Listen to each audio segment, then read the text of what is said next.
Assalamualaikum warahmatullahi wabarakatuh. Bagaimana kabarnya hari ini anak-anak? Semoga semuanya tetap sehat ya.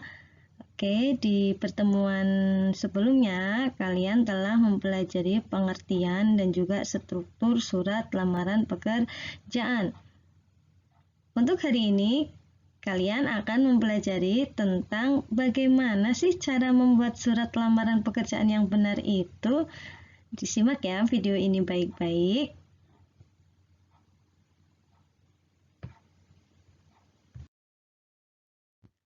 Untuk membuat surat lamaran pekerjaan yang baik dan benar, kalian perlu memahami unsur dalam surat lamaran pekerjaan. Lalu apa saja unsur-unsur dalam surat lamaran pekerjaan? Simak penjelasan ini baik-baik ya. Surat lamaran pekerjaan itu mempunyai 8 unsur. Yang pertama itu ada tanggal surat. Yang kedua ada lampiran. Yang ketiga ada hal atau perihal.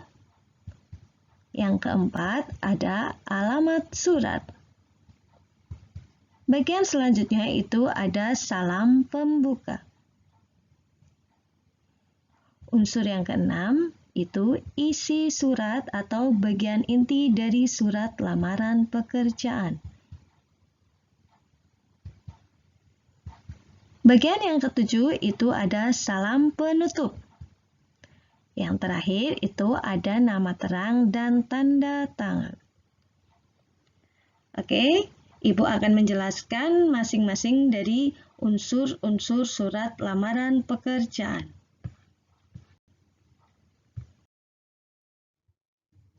Di bagian pertama ada tanggal surat. Dalam tanggal surat itu memuat nama kota dan tanggal kapan surat tersebut dibuat. Ya. Kemudian ditulis di bagian kanan surat. Setelah itu penulisan nama kota selalu diawali dengan huruf kapital. Setelah nama kota diikuti dengan tanda koma, kemudian diikuti dengan tanggal surat.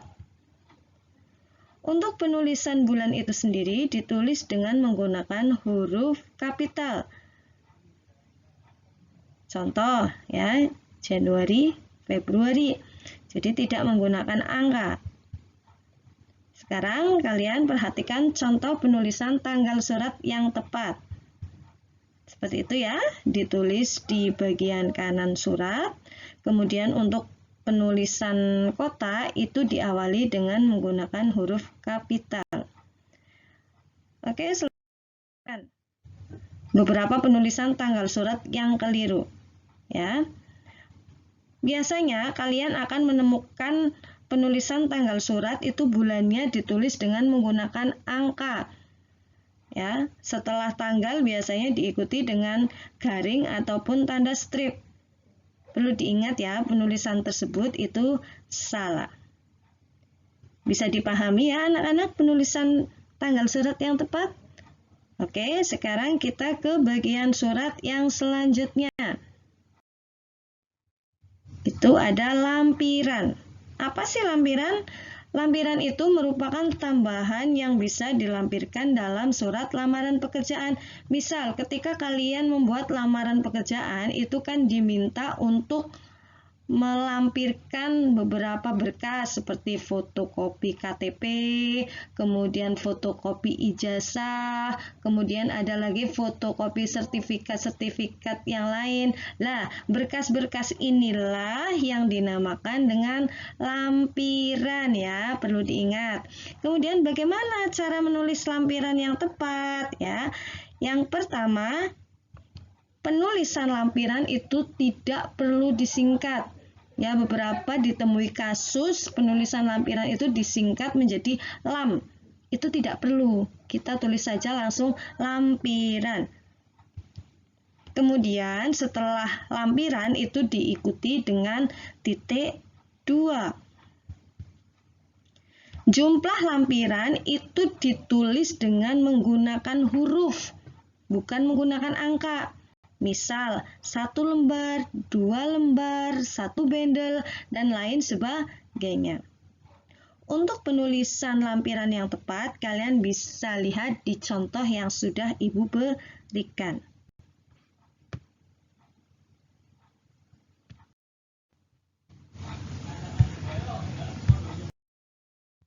Oke, di bawah ini ada beberapa contoh penulisan lampiran yang keliru ya. Yang pertama itu ada lampiran, tulisan lampirannya itu disingkat menjadi lam. Kemudian untuk jumlah halaman atau jumlah lembar lampiran itu ditulis dengan menggunakan angka. Kemudian kalian perhatikan yang kedua, ya, yang kedua itu penulisan lampiran sudah tepat, tetapi tidak perlu juga ada penulisan angka. Jadi perlu diingat ya, untuk jumlah lampiran itu cukup ditulis dengan menggunakan huruf.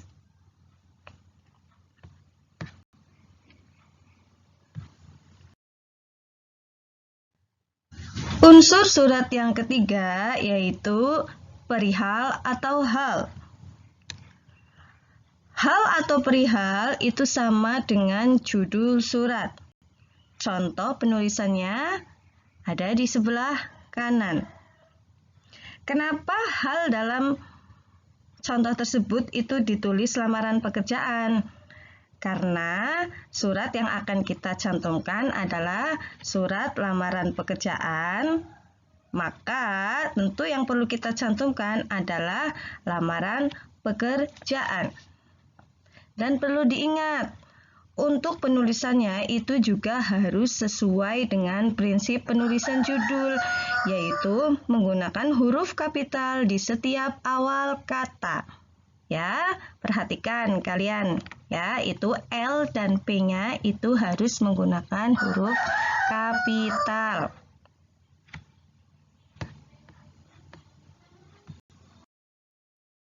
Sekarang kita ke unsur surat yang selanjutnya, yaitu alamat surat atau alamat yang dituju. Ada dua hal yang perlu dicantumkan dalam alamat surat. Yang pertama itu ada pihak yang dituju. Ya, pihak yang dituju itu kepada siapa surat itu kalian tunjukkan. Jika kalian tahu namanya, boleh langsung tulis nama. Misal, kepada Bapak Santoso, kepada Ibu Waryuni. Tapi, kalau kalian belum tahu namanya, maka boleh ditulis posisinya saja. Misal, yang terhormat HRD PT Yamaha atau yang terhormat Direktur Personalia PT Cahaya Mulia, seperti itu. Kemudian yang kedua yang perlu kalian cantumkan dalam alamat surat tentu saja ada alamat lengkap. Nah, yang perlu diperhatikan dalam penulisan alamat lengkap itu di penulisan jalan. Biasanya ketika kalian menuliskan jalan itu sering kalian singkat menjadi JL atau JLN. Kemudian di penulisan nomor juga disingkat menjadi no. Itu sebenarnya jalan tidak perlu disingkat, jadi langsung saja ditulis jalan.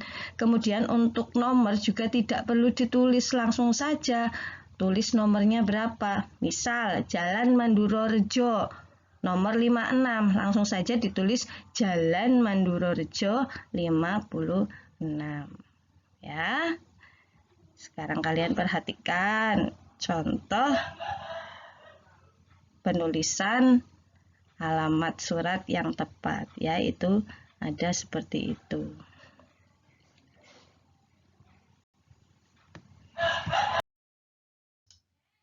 Oke, di bawah ini ada beberapa contoh penulisan alamat surat yang keliru, tapi masih sering kita temukan dalam penulisan alamat surat.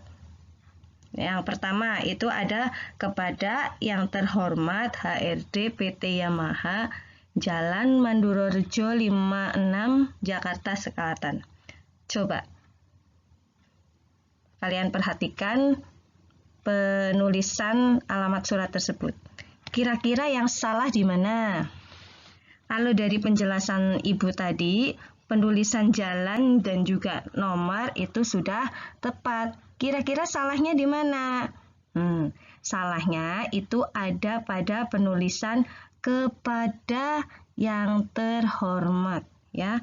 Jadi sering sekali Ibu temukan penulisan surat ada kepada, ada yang terhormat. Padahal kalian hanya perlu tulis salah satu. Kalau sudah menggunakan kepada, kalian tidak perlu menggunakan YTH. Kalau kalian mau menggunakan YTH, ya tidak perlu menggunakan kepada. Ya, kemudian untuk HRD itu kan ada penyingkatan 3 huruf ya, maka harus diikuti dengan titik, itu sudah tepat. Untuk singkatan PT itu tidak perlu ada titiknya. Kemudian perhatikan contoh yang kedua. Di situ ada yang terhormat Bapak Cahyono SE, HRD PT Yamaha, Jalan Mandurorejo nomor 56, Jakarta Selatan. Sudah jelas ya, itu untuk penulisan jalan dan juga nomor itu sudah keliru ya.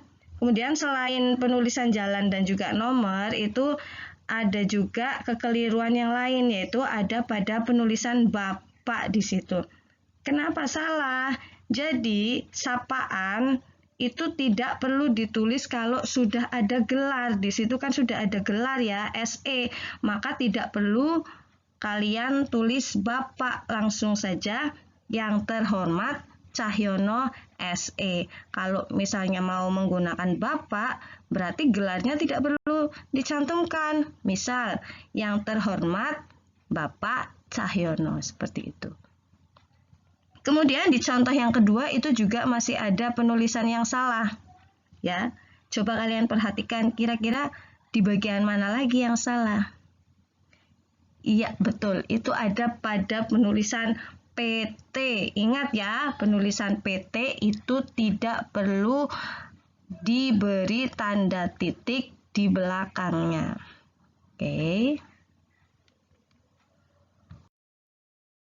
Kita ke bagian surat yang selanjutnya, ada salam pembuka. Salam pembuka dalam lamaran pekerjaan itu umumnya ditulis dengan hormat. Tapi perlu diingat, penulisan salam pembuka itu D-nya ditulis dengan menggunakan huruf kapital. Kemudian hanya itu pakai huruf kecil. Kemudian diikuti dengan koma. Silakan kalian perhatikan contoh penulisan salam pembuka dalam surat lamaran pekerjaan. Seperti itu ya. Boleh menjorok ke tengah, boleh juga tetap di sebelah kiri.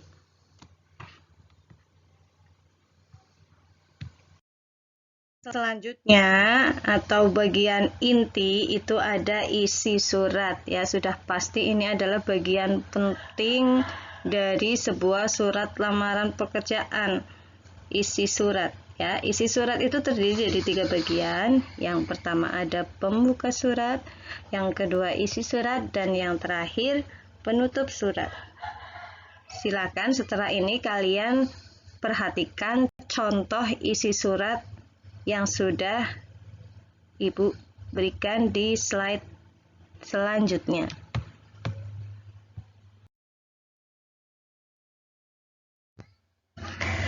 Perhatikan contoh isi surat lamaran pekerjaan berikut.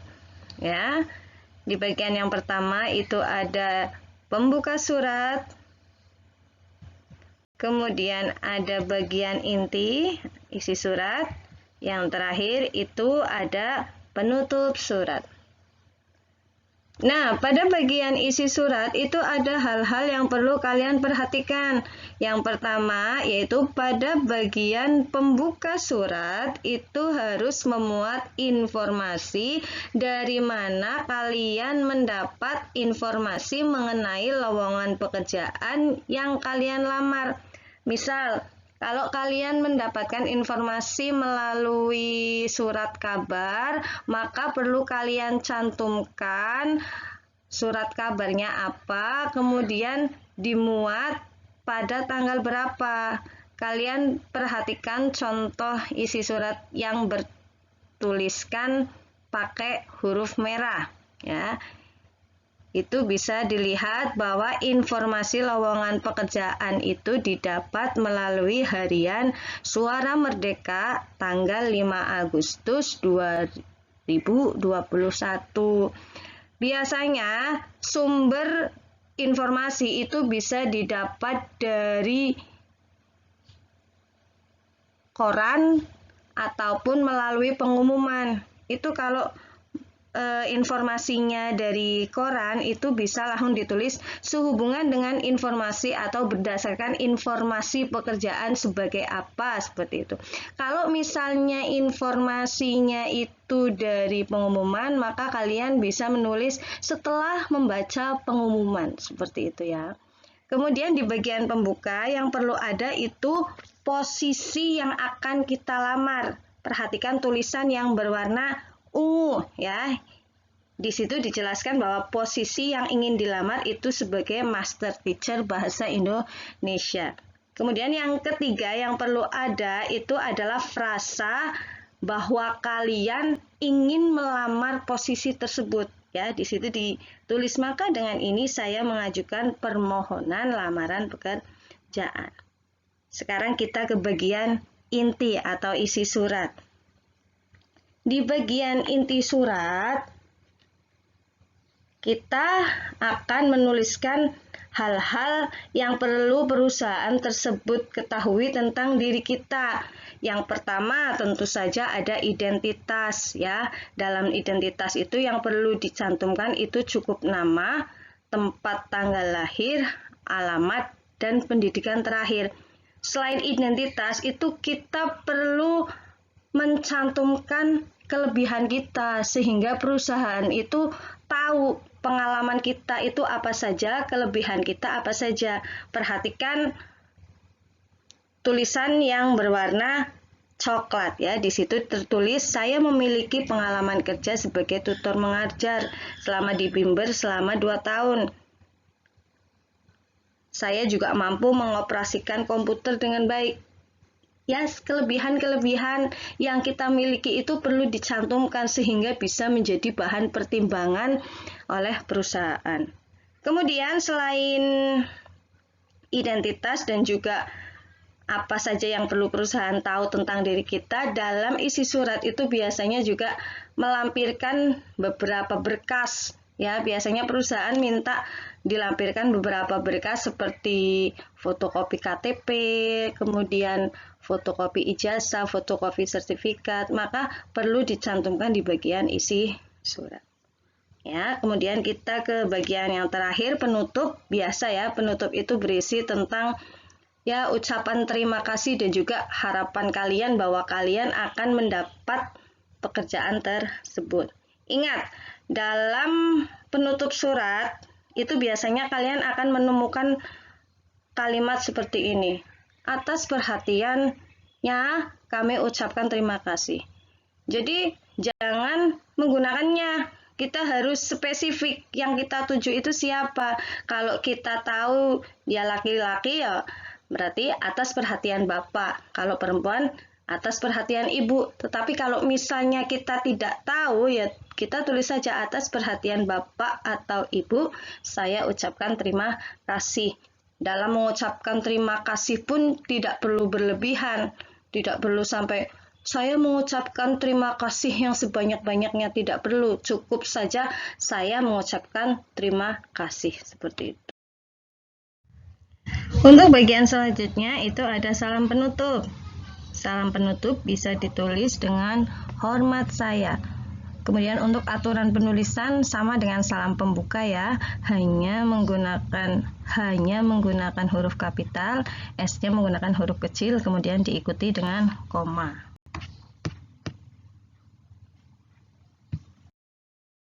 Oke, bagian yang terakhir itu ada tanda tangan dan juga nama terang. Nama ditulis dengan nama lengkap kalian. Nah, demikianlah penjelasan untuk masing-masing bagian dalam surat lamaran pekerjaan. Semoga bisa dipahami. Untuk lebih jelas lagi, silakan kalian praktek praktik membuat surat lamaran pekerjaan sehingga kalian ada bayangan cara membuat surat lamaran pekerjaan yang baik dan benar itu bagaimana sih. Oke, cukup untuk hari ini. Terima kasih atas perhatiannya. Wassalamualaikum warahmatullahi wabarakatuh.